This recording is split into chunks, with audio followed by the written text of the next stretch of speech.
Hello everyone, Assalamu Walaikum. How are you all? I hope you are well. Welcome back to my channel in this new video.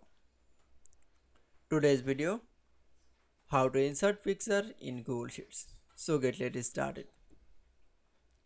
At first open your Google Sheets file. Firstly then show the Google Sheets file is insert picture.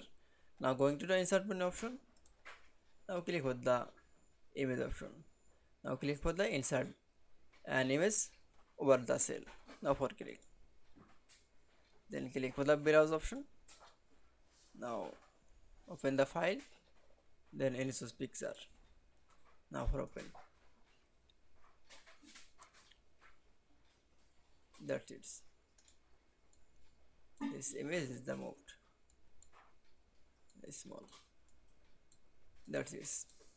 Then show the insert picture in Google Sheets. I hope to enjoy the video. Please like, comment, share and subscribe my channel. Thanks for watching my video.